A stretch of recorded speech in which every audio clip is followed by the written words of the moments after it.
Ndrembava kosa eo amin'ny tontolo ny fizahantany no entina antsika manaraka rivijery ajaina sambo lehibe roa mitondra mpizahantany no higadona ao amin'ny port Eoala Rampitso. Raha ny fantatra dia mpizahantany mahatratratra any amin'ny 750 no andrasana izay antenaina tokoa hitondra tombontsoa lehibe ho an'ny fampiroboroboana ny toe-karena.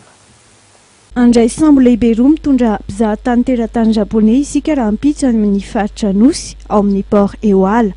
Andray ireto mpizahantany miisa 4,500 avy amin'ny sambo Europa 2 sy 700 avy amin'ny Ocean Dream. Hitondra tombontsoa lehibe ho an'ny fampiroboroboana ny toe-karentsika ny fahatongavan'izy ireo. Raha atao mikajikajy tsotsotra ohatra ka raha mitondra $100 avy ireo ireo mpizahantany, vinavinaina andany eninety sy telo tapitrisa $, izy ireo ka hanome tombony ireo mpandraharaha malagasy. Mitondra fanazavana mahakasika an'izay indrindra ny PCA ny ORT Anosy Ramatoa Viviane Zafinandro.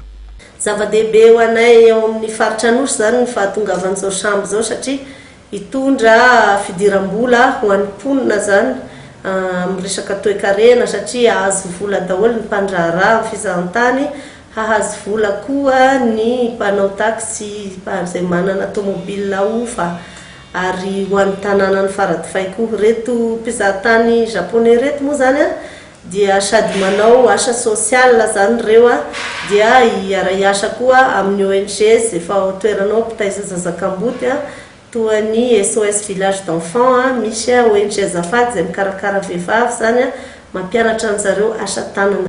Tsy mizanona hatreo anefa izany fa eto dia fantatra fa itony fiaraha-miasa. Maro ihany koa ireo tetikasa sy mpanavaozana ao amin'ny faritra Anosy iny.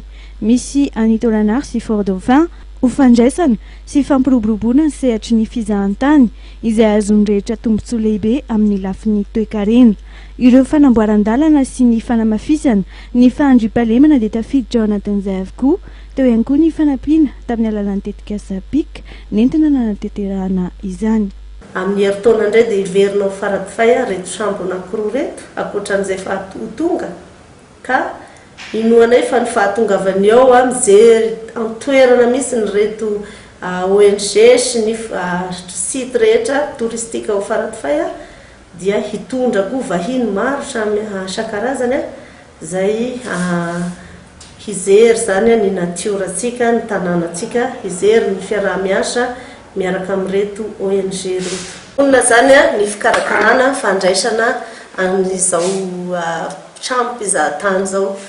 Ao ny resaka sécurité, fandriam-pahalemana zany tena iarahana miasa amin'ny faritra, amin'ny commune ambonivohitra sy ny ireo maramila sy mpitandro filaminana, maramila police gendarme zany. Ankoatran'izay ny tanàna any ambonivohitra ny faradofay dia miezaka tokoa amin'ny fanadiovana ny tanàna mba hahatonga ny tanàna ny faradofay zany hoe ahafinaritra sy aven'ireo mpizahantany ireo ho afa-po zany amin'ny fandalovany eto amintsika. Tao anatin'ny 5 taona nisian'ny port Eoala dia niisa 5,703 ireo mpizahantany izay nitsidika ny faritra Anosy iny ary misy ireo izay tonga hatrany amin'ny faritra Morondava iny. Ny irin'izy ireo moa nanomboka amin'ity taona 2024 ity dia nivelatra ho an'ny Madagasikara iray manontolo ny fahafahana mandray mpizahantany toy izao izay anisany andry ankilan'ny toe-karena ary ihany koa varavarana misokatra na mafisana ny sehatry ny fampandrosoana.